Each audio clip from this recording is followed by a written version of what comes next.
Kementerian Lingkungan Hidup menyegel 4 lokasi di Bogor yang melanggar ketentuan dan berkontribusi terhadap banjir di hilir Sungai Ciliwung. Salah satunya adalah lokasi wisata Hibis Fantasy. Apa saja pelanggaran lingkungan yang sudah dilakukan termasuk potensi pidana di balik pelanggaran hukum lingkungan?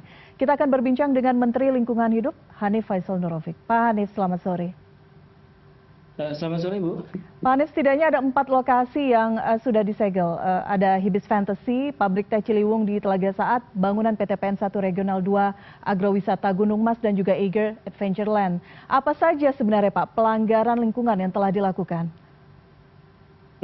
Yang paling penting bahwa pelaksanaan persetujuan lingkungan ini memang dikalibrasi oleh alam kita. Jadi kejadian banjir itu telah kemudian menjadi koreksi kita terkait dengan pelaksanaan persetujuan lingkungan yang ada di bagian hulu Das Ciliwung.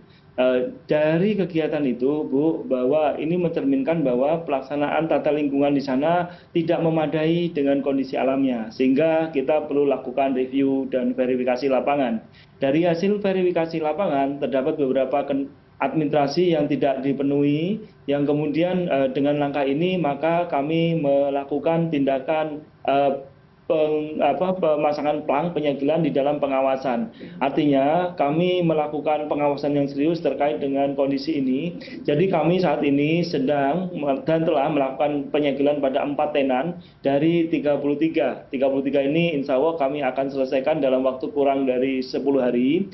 Namun demikian itu kegiatan pengawasan akan kami lakukan lebih detail untuk meningkatkan potensinya menjadi kegiatan penyidikan. Karena memang saat ini kondisi ini telah menjadi sumber dari bencana banjir yang merugikan material cukup banyak dan bahkan menimbulkan korban jiwa. Pada posisi itu tentu Menteri harus mengambil langkah-langkah di dalam rangka melakukan pembenahan penanganan terkait dengan tata kelola lingkungan di Das Ciliwung kita ini. Baik, tadi Pak Menteri menyebut selain 4 lokasi ini ada 33 lagi yang kemudian diduga melakukan pelanggaran dan ditargetkan setidaknya dalam 10 hari mendatang ya Pak, kemudian prosesnya bisa dilakukan. Apakah mungkin ada spesifik detail salah satu yang menjadi fokus perhatian dari Kementerian Lingkungan Hidup selain misalnya Hibis Fantasy ini? Sebenarnya yang paling menarik adalah di Jaswita ini, ya, itu yang lokasi yang memang berada di dalam alur sungai, ya, di dalam alur badan air yang menurut kami, menurut kajian para ahli telah mampu menimbulkan potensi bencana yang luar biasa. Ini memang posisinya ada di hulu sama sekali. Kalau kita bicara Das Ciliwung dengan luas 85.500 hektar itu memiliki bagian hulu sebesar 15.000 hektar. Kemudian sisanya itu seperti mengecil sampai ke daerah Jakarta. Nah, ini kemudian dari posisi inilah kemudian berdirilah bangunan-bangunan itu yang seyogyanya berdasarkan tata ruang sebelumnya merupakan daerah konservasi, daerah resapan air, sehingga tidak boleh diganggu. Namun demikian di dalam tata ruang 2022 ternyata berubah menjadi kawasan pemukiman dan pertanian. Ini yang kemudian memicu tumbuh kembangnya tempat-tempat wisata yang kemudian mengganggu hidrogeologi, mengganggu tata air di bagian hulu. Penggangguan bagian hulu ini tentu benar-benar akan menjadi bencana bagi ekosistem di bawahnya, dan ini telah dibuktikan pada kejadian banjir tanggal 2 kemarin yang cukup besar dan menimbulkan korban jiwa. Kita, pemerintah pusat, harus mengambil langkah-langkah strategis di dalam rangka melakukan pemulihan, penataan terkait dengan penggunaan lahan di daerah bagian hulu tadi. Salah satunya tentu dilakukan dengan melakukan pengawasan lingkungan. Dari hasil verifikasi lapangan, kami juga sampaikan Bapak Menko, Pak Menko, ini terdapat kendala terjadi pelanggaran lingkungan yang cukup serius. Kemudian kami putuskan untuk melakukan penyegelan. Penyegelan secara awal dilakukan pada 4 titik dan kami telah menugaskan Deputi Penegakan Hukum Kementerian Lingkungan Hidup untuk kemudian melakukan penyelesaian penyegelan pada 33 tenan lainnya. Namun tidak hanya berhenti di situ. Kami akan mengevaluasi total rencana tata ruang yang secara saintifik sebenarnya perubahan tata ruang itu harus ada landasan saintifiknya. Dari kawasan resapan air menjadi kawasan pertanian atau pemukiman ini alasannya apa? Ini tentu menjadi penting. Karena tentu dengan posisi landscape yang demikian, sejatinya bagian hulu Das Ciliwung ini wajib menjadi daerah resapan. Artinya harus dalam bentuk pepohonan. Karena memang memang karakteristik daerah landscape kita itu merupakan daerah pegunungan kerucut. Jadi dengan posisi ini maka erosivitas akan dengan posisi yang demikian erosivitas dan erodivitas sangat tinggi sekali, sehingga dengan hujan yang ekstrim seperti kemarin terjadi sampai 126 mm pada hari itu pada tanggal 2, maka landscape tidak mampu menahan airnya, sehingga dengan perubahan landscape yang cukup besar di daerah hulu dengan adanya bangunan-bangunan tersebut kemudian menimbulkan banjir. Ini yang harus kita kemudian lakukan penanganan secara lingkungan. Kami akan melakukan serius penanganan ini mulai dari perubahan tata ruangnya,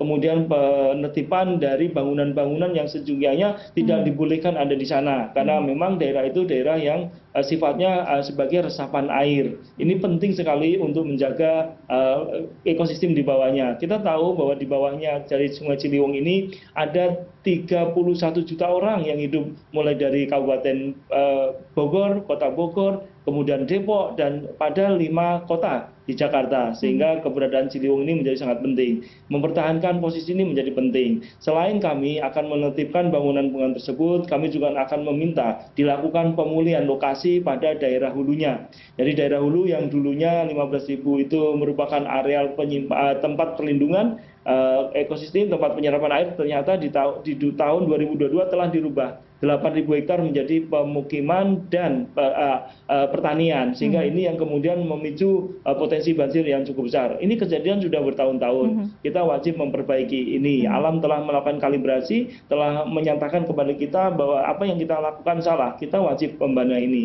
sehingga langkah-langkah pembenahan secara sistematis akan kami lakukan terus-menerus. Baik, apalagi kita harus melakukan adaptasi, mitigasi begitu Pak ya. Kita tahu perubahan cuaca iklim sangat ekstrim saat ini, sehingga langkah-langkah ini diperlukan. Pak Menteri, kita berbicara mengenai kerusakan, pemberian izin. Walhi menyebut ada dugaan kesengajaan dalam pemberian izin berusaha di kawasan Puncak demi meningkatkan pendapatan daerah.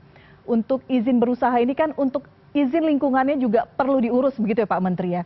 Sebenarnya siapa yang kemudian bertanggung jawab dalam proses perizinan ini? Di ranah kabupaten kah, provinsi kah, kemudian pemerintah pusat, perannya seperti apa Pak Menteri?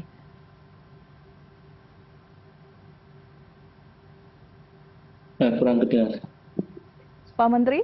Izin, ya, terputus Bu sedikit. Terima kasih Bu, bahwa persetujuan lingkungan diberikan bertahap sesuai dengan besarannya. Jadi pada besaran tertentu diberikan di kabupaten kota, kemudian pada besaran tertentu dilakukan di provinsi, dan pada besaran yang agak besar akan ditangani di kementerian atau di Jakarta. Namun demikian, Menteri mempunyai kewajiban untuk melakukan kontrol terkait dengan pelaksanaan persetujuan lingkungan ini. Pada saat persetujuan lingkungan ini kemudian mengabaikan kaidah-kaidah tata lingkungan, Menteri berhak untuk melakukan koreksi. Jadi koreksi dan penegakan hukum. Jadi dua hal ini yang dimandatkan undang-undang kepada kita. Hari ini itulah yang kita sedang lakukan di Puncak ini. Kita maklumi bahwa PT PN dalam hal ini telah memiliki persetujuan lingkungan. Namun terkait dengan tenan-tenannya ini masih kemudian tidak mengikuti kaidah tata lingkungan. Sehingga kami berpikiran harus dilakukan langkah-langkah terkait dengan pengawasan lingkungan. Nah, dari posisi saat ini memang kemungkinan besar pengawasan lingkungan ini akan kami tingkatkan menjadi kegiatan penyidikan, karena telah menimbulkan korban jiwa dengan bencana kerugian yang cukup besar. Jadi pihak-pihak yang kemudian berkontribusi di dalam kegiatan ini harus bertanggung jawab sepenuhnya terkait dengan kerusakan yang telah ditimbulkannya. Baik, bertanggung jawab itu artinya ada potensi sanksi pidana di balik aksi perusahaan yang melanggar alih fungsi lahan dan lingkungan ini, Pak? Ada 3 hal yang akan kami lakukan. Pertama, tentu paksaan pemerintah. Paksaan pemerintah ini paling tidak memuat 2 hal pokok. Yang pertama, mereka harus melakukan pemulihan lingkungan. Kemudian kalau bentuknya fisik seperti itu, maka kami akan mandatkan pembongkaran. Nanti dari kajian ahli akan membuktikan itu. Kemudian langkah berikutnya, karena ini sudah menimbulkan korban material dan jiwa, kami akan mendalami kemungkinan pengenaan pidana, unsur-unsur pidana terkait dengan kejadian yang telah terjadi dalam beberapa hari ke belakang ini. Kemudian juga terkait dengan kerugian yang ditimbulkannya, kami juga akan mendalami kemungkinan diberikannya tuntutan perdata terkait dengan kondisi ini. Jadi ada 3 hal yang kami akan tempuh untuk kerusakan lingkungan yang telah terjadi yang cukup besar, bahkan memakan korban jiwa ini. Kami akan serius kemudian mendalami ini untuk memberikan efek jera dan memulihkan kembali kondisi lingkungan hidup yang sangat diperlukan bagi kehidupan di bawahnya. Ada ancaman pidana, perdata juga di sana. Kita tahu ini sudah dilakukan selama bertahun-tahun sehingga mungkin hambatannya juga luar biasa, tantangannya luar biasa. Pak Menteri, bagaimana kemudian kerjasama stakeholder terkait? Kita melihat kemarin bagaimana pemerintah pusat, pemerintah provinsi, dan pemerintah kabupaten turun langsung ke lapangan. Tapi ke depannya masalah perizinan, pelanggaran, dan lain-lain ini harus dilakukan secara tuntas menyeluruh. Pemulihan lahan juga harus dilakukan secara menyeluruh. Bagaimana komitmennya Pak Menteri?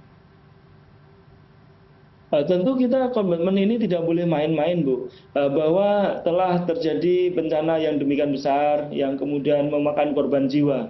Kemudian kegiatan ini telah berlangsung terus-menerus. Justru kejadian kemarin menjadi kunci kita untuk mengevaluasi total penyelenggaraan tata lingkungan di daerah hulu. Karena daerah hulu Sungai Ciliwung ini karakteristiknya sangat unik. Jadi di daerah hulu itu sangat lebar sekali, seluas 15.000 hektar. Kemudian memanjang sampai di Jakarta sepanjang 126 km. Sehingga posisi yang sangat strategis ini mengharuskan kita sangat hati-hati mengelola puncak yang memang sebenarnya hanya berfungsi sebagai resapan air dan imbuhan air serta daerah konservasi. Tidak boleh untuk yang lain. Sehingga langkah-langkah strategis nanti kami akan diskusikan menyeluruh dengan pemerintah Provinsi Jawa Barat, dengan pemerintah Kabupaten Bogor maupun Kota Bogor, dan juga pemerintah DKI Jakarta yang mendapat pelayanan ekosistem dari konteks ini. Sehingga kerjasama semua pihak di dalam rangka pengelolaan landscape Bogor ini menjadi sangat penting. Baik, kita harapkan kerjasamanya itu kemudian diperkuat, akan diawasi juga oleh masyarakat. Kita harapkan kawasan puncak betul peruntukannya sehingga memang resapan air di sana bisa dimaksimalkan. Pak Menteri, terima kasih sekali lagi sudah berbincang bersama kami di CNN Indonesia Newsroom. Selamat sore, salam sehat selalu.